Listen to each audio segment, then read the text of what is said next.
beginning ay nandito, banda, sa time pass.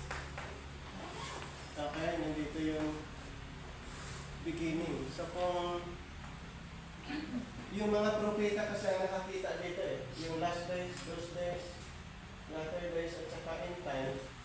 So kumbaga, halimbawa si propeta Isaiah, si propeta Daniel, so yung mga nakakakita si Ezekiel, Jeremiah, yan, Jeremiah. Si Zechariah din, Zechariah.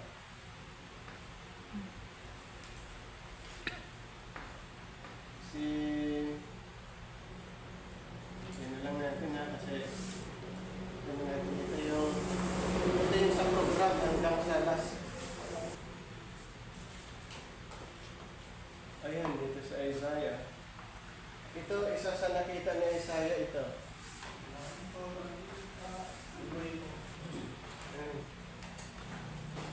So dito, diretso ito doon. Sabi nyo na lang natin na para na malocate nyo yung sa end times. Ito, tapos na ito. At syempre, yung dito rin.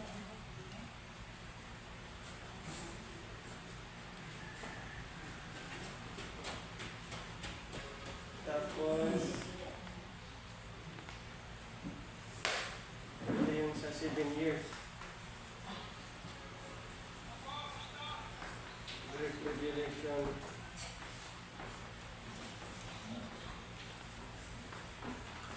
So ito na yung end times. Dito sa Great Tribulation start. Yan na yung end times at saka yung second coming. Ito yung kingdom. End times na po ito. Or sa future, kingdom.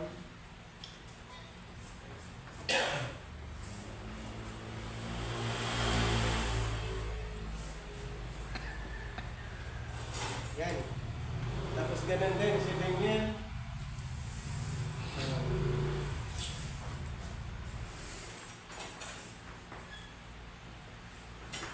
Yan. At saka ito, siyempre, yung death ng Panginoon. Si Ezekiel, ganun din. Si Joel, si Micah, Jeremiah, Zechariah. Dito rin yan. Kumbaga yung mga yan, diretso lang doon. So hindi nila nakita yung yung mystery program.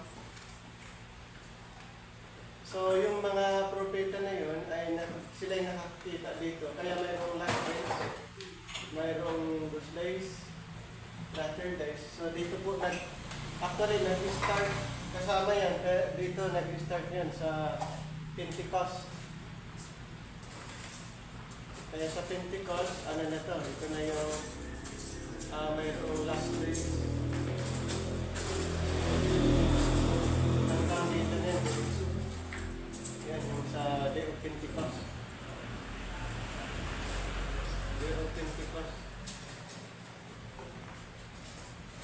Yun. And then, siyempre, yung mga sila Mateo, Mark, Luke, and John, dito na, buon dito, lahat. Nakapokus.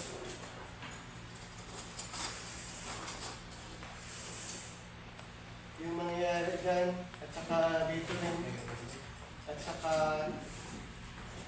yan, at yung dito, and then,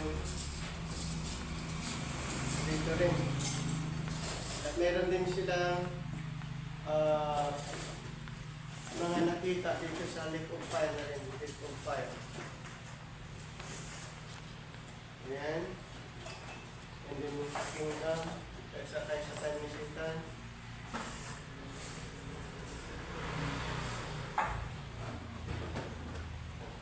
Ayan, at saka dito. Yun. So itong mga writers nito ay during the time of diba? Kung maalala nyo, Jesus. So yung mga to. Pero yung mostly nilalaman ay patungkol dito. Yung mga parables, di ba, dito nyo makikita yun. Yung pagbabalik ng Son of Man, makikita nyo na dito. At yung iba pa. So, Matthew, Mark, Luke, and John, at yung mga yan, ay more on, ang record yung last days. More on mga record ay last days. Ganun din yung mga propeta. So, saan yung sa atin? Hindi pa na-i-reveal. Kumbaga, mystery. Kaya wala pa.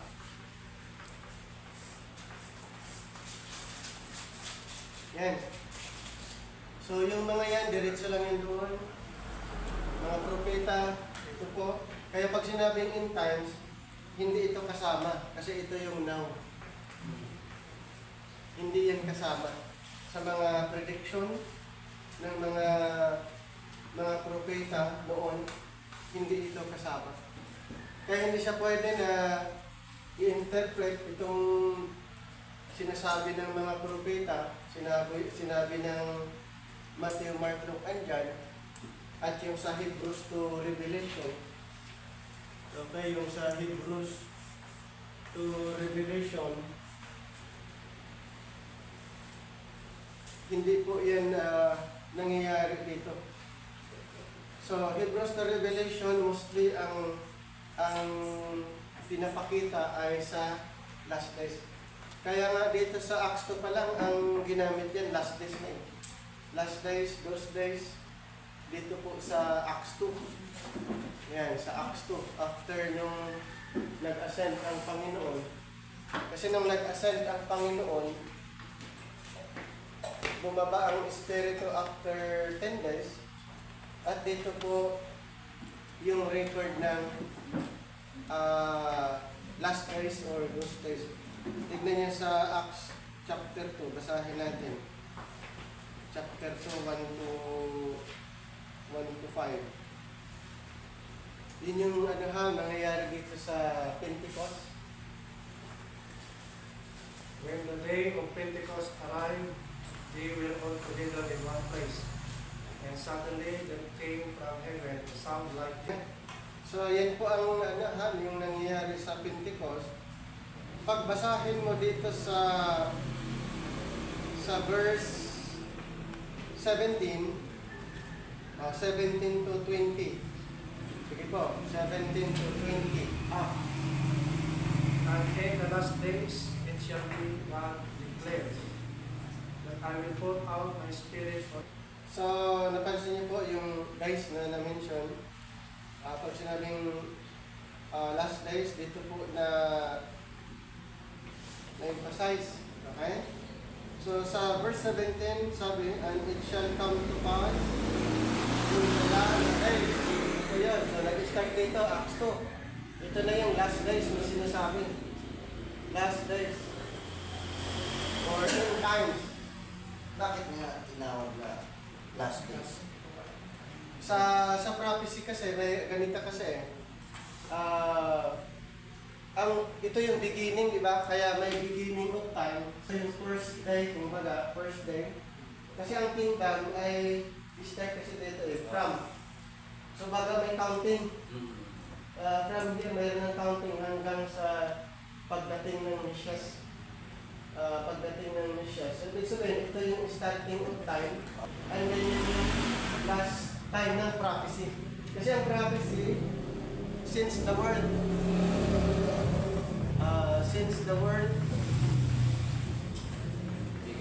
began. So since the world began, so mayroong mayroong counting, mayroong yung tinatawag na computation. And then nung after the death of Jesus Christ, inintroduce naman itong sa future. Kumbaga, itong banda dito ay nag-stop. Kumbaga, nung si Kristo ay namatay at nung siya nag-ascend, then ang description na from here papunta dito sa last part ay tinatawag ng last days.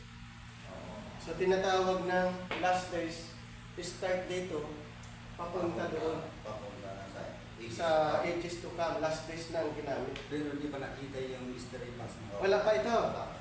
Kaya hindi siya pwedeng Isama. isama dito sa last days ng propesya. Kaya tignan niya sa binasa natin. So ngayon, hindi last days ito. Hindi tayo last days. Ito yung Hindi tayo last days. dispensation. Kasi dispensation of grace, ang grace program. Walang kinalaman po sa propesya. Kasi ang prophetic program ngayon ay nag-stop temporary. Dahil sa programang ito. Kung wala sana ito, Tuloy-tuloy. pwede. Kasi may competition yun eh. May competition yan. Bago maghari ang Panginoon, 1,000 years sa bayang Israel. Eh ito, 7 years lang yun eh. At yung counting, pag si Daniel, mayroon siyang counting si Daniel eh. 490 years lang. 490 years ang Panginoon babalik, pero nakita lang din ni Daniel na 483 years papatayin yung Mesias. 483 years papatayin yung Mesias. So may naiwang 7 years to complete sa 490 years. So kung wala ang dispensation of grace, Tagal na. matagal nang tapos yung 7 years. Kasi pag ito na yun, yung last days, ito na yung description kung tutuusin yung mangyayari in the future. So, kung wala ito, yung 7 years ay yung continuous lang yung counting, ipa-plus lang doon sa 483, then kumpleto na yung 490 years. Sabi ni Daniel, ang Panginoon maghahari na. Pero hanggang ngayon, wala pa. 2000, nang counting ngayon eh, ay 2025 na. Eh kung baga, tapos na ito. At saka ito, kung tutuusin, di ba? O di, nandito na lahat. Kasi 1,007 years. Ang start ng counting nito, doon sa rebuilding. Yung rebuilding of the temple. Start ng 490. Start po ng 490 years. Para makumpleto yung 490, mag-start lang sa rebuilding of the temple sa time ni Cyrus at ni Darius. Kasi itong dalawang to, magkakasama to. Si Cyrus sa Persia, sa Medes naman, si Darius. Yung mga dalawa yan, sa time na ito, rebuilding of the temple. Doon nag-start ang counting ng 490 years hanggang pagbalik ng Mesias, yun na yung counting. Kaso lang, pinatay siya for 83 years. So may naiwang 7 years. So ang 7 years ngayon, nabawasan ba? Hindi siya nabawasan dahil mayroong programang ito na inireveal ang Panginoon. So therefore, itong last days, yung last days na pag-aralan natin ay nag-interrupted. Interrupted itong last days dahil sa new program ng ating Panginoon. Pero mag-resume ng ito kung ito na may iakyat. Ibig sabihin, pagdating ng rapture, ito naman ay pupunta na doon, tama? So ngayon, ang counting tuloy. So, ang dispensation of grace, ito po ay isang programa na nag-interrupt sa prophetic program. Nakali po? Ang dispensation of grace, ang isang programa na nag-interrupt doon sa programa ng propesya. So kung ang programang ito, ang grace program, ang mga grace believers, body of Christ, pupunta na sa langit, ang prophetic program ay mag-resume. Nakuha niya? Mag-resume. Kaya hindi pwedeng i-interpret yung pangyayari ngayon habang nandito pa ang grace program. Habang wala pa ang rapture, hindi pa po pwedeng i-relate, i-connect sa propesya ang mga nangyayari sa panahon natin ngayon. Hindi pwede na ipapangaral natin na ito na yung sinasabi ng Revelation, sinasabi ng Mateo. Hindi po, dahil habang nandito ang programang ito, yung prophetic program ay nag-stop temporary. Nakaya? Baga nag-freeze. Oo. Temporary, stop. At ito po ay mag-resume. Ito yung last days nga sinasabi natin. Ito yung last days. Dito sa Pentecost start, last days. So, balik tayo din sa ano ha, ang description. Ito po. Balik tayo sa Acts chapter 2. And it shall come to pass in the last days, said God, I will pour out my spirit upon all flesh, and your sons and your daughters shall prophesy, and your young men shall see visions, and your old men shall dream dreams. Then sa 18, and on my servants and on my maidens I will pour out in those days. So last days, those days, ito yan. Ito pa rin yan. Yung tinatokoy, last days, those days. Tagtag pa natin ha. Spirit and they shall prophesy. And I will show wonders in heaven, above and signs in the earth beneath, blood and fire. Kailan ito? Dito na. Sa 7 years. Great Revelation. Itong na-mention sa verse 19.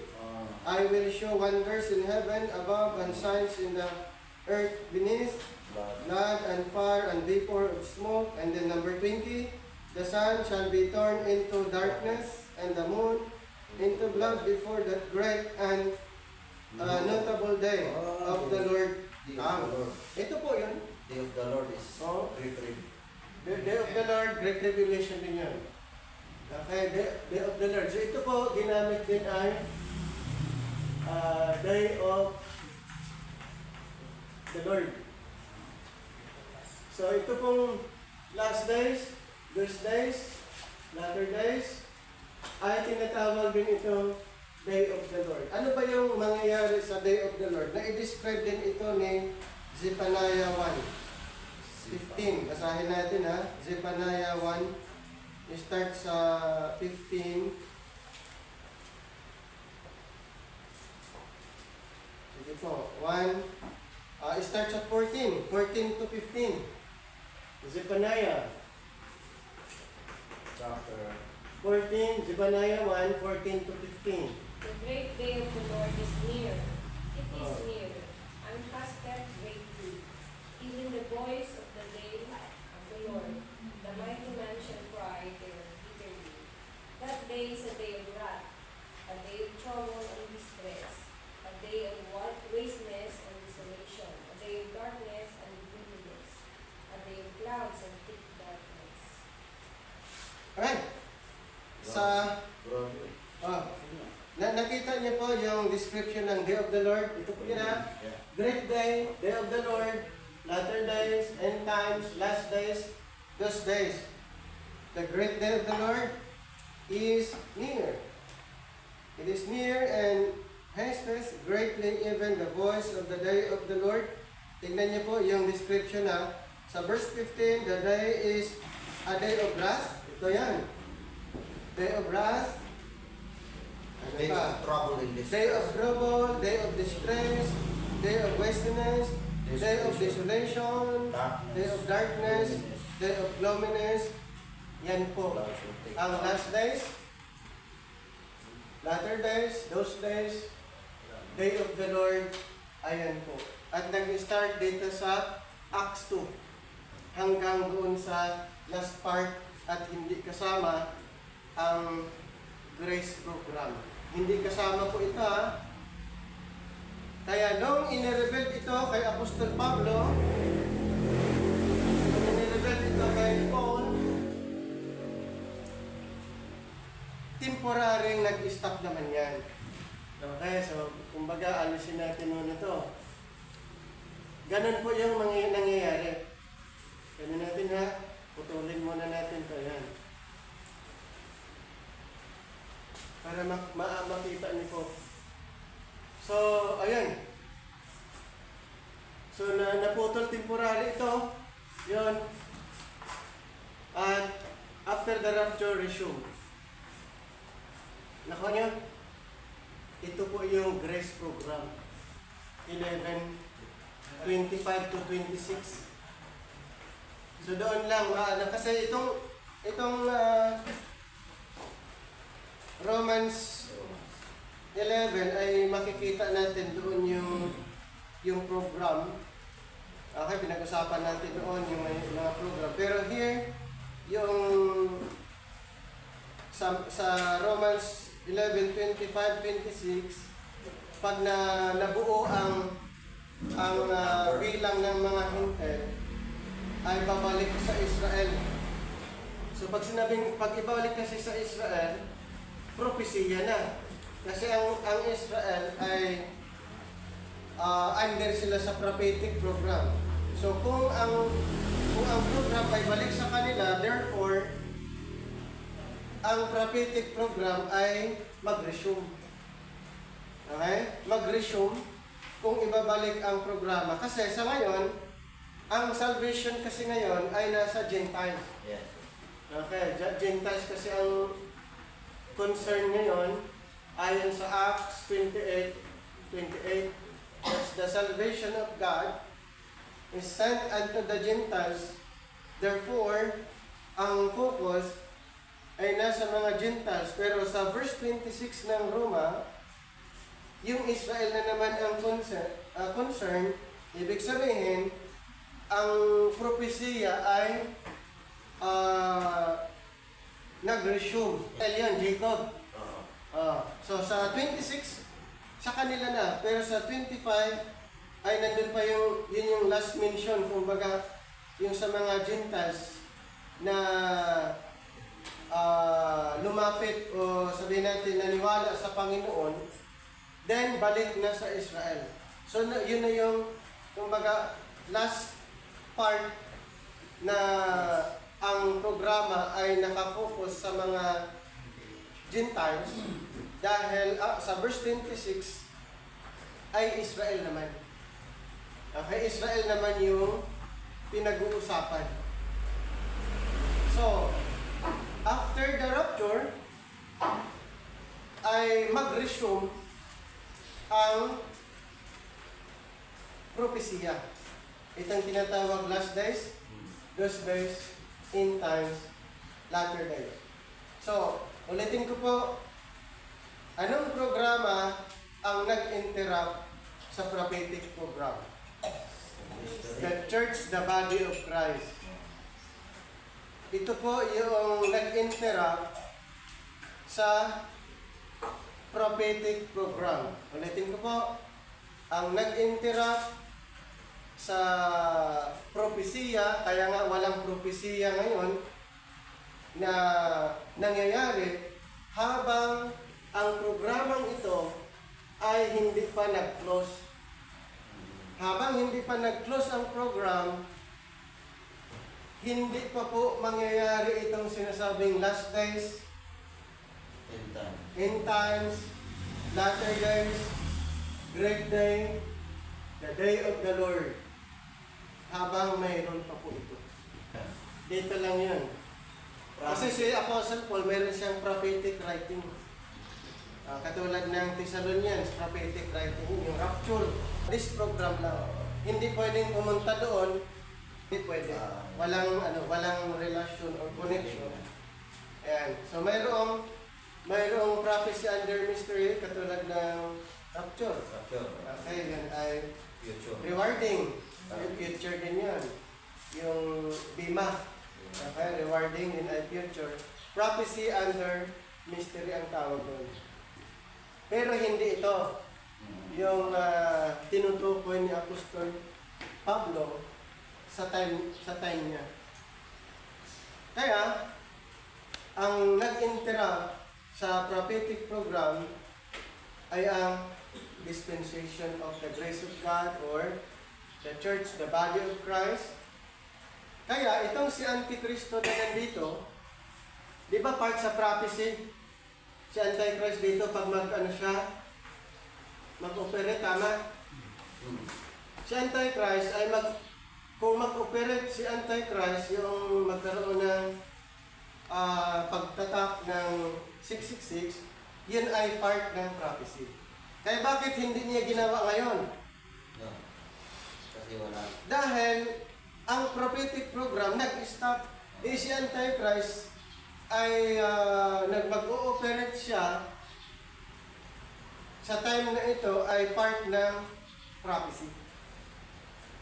Kaya wala pa yung mark of the beast. Itong 666 sa panahon natin ngayon, dahil ito po ay under the prophetic program. Mayroon kasing programa ang Panginoon. Okay, mayroong program ang Panginoon, kaya mayroong mga claim ngayon na mayroon na yung 666. Hindi nila napag-aralan yung God's program. Mayroon po ito na programa at ito po ay nag-stop na program na i-describe na last days, those days, latter days, end times, day of the Lord. We are under this program. Yes. Hindi tayo ilalim sa kung ano mang programa ng Panginoon under the prophetic program. Iba pong programa ito. Okay?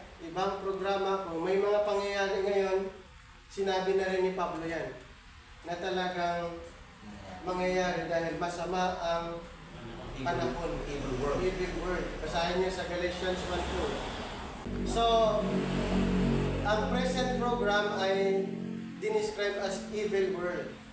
So, ang ginawa ng Panginoon, ibinigay niya yung grace sa mga naniniwala para hindi affected doon sa evil world. Magkakaroon siya ng peace. Tignan niyo sa Philippians 4:7. Yes. Peace ang maranasan sa mga naniniwala. Philippians 4. 7. So, sa kabila ng evil world, masamang panahon, Philippians. ibinigay niya yung kapayapaan. So, ibinigay niya sa mga naniniwala. Shall keep your hearts and mind. So, affected ka ba 4:7. sa sitwasyon? Hindi na. Kasi nga, the peace of God shall, ang gamit yan? Pass all understanding shall keep your hearts and minds. Di ba mostly yung mind natin ang nag-iisip ng trouble? Yes, yes.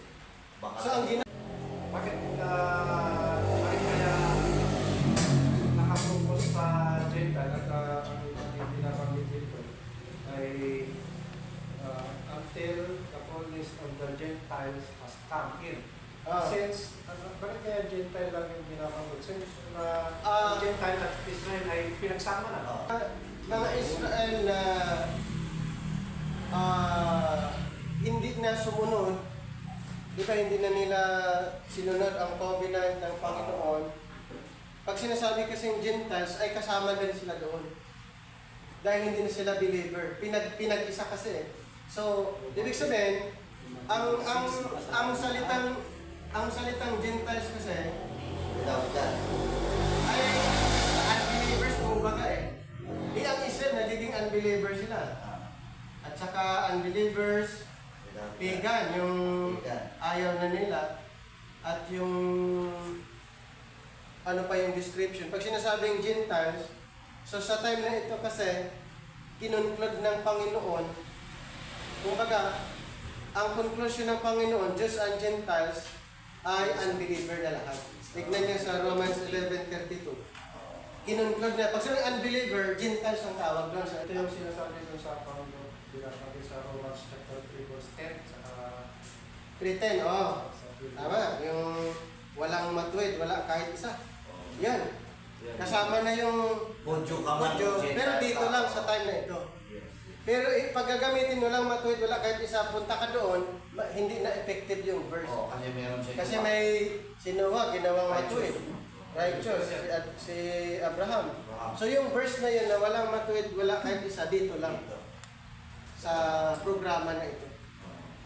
Yan. Hindi mo pwedeng gamitin doon kasi magiging mali na. Mamamali na si Lord yun. Lahat ay makasalanan sa Kasi Oo, mamamali na si Lord yun. ang description kasi natin na yung una, na yung salitang Gentile is not a Jews.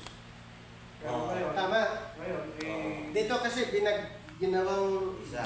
pantay. Kung pupunta ka dito, magkaiba. Romans 11:32, yun na yung conclusion. Wala nang pagkakaiba na rin. 11:32 ng Roma.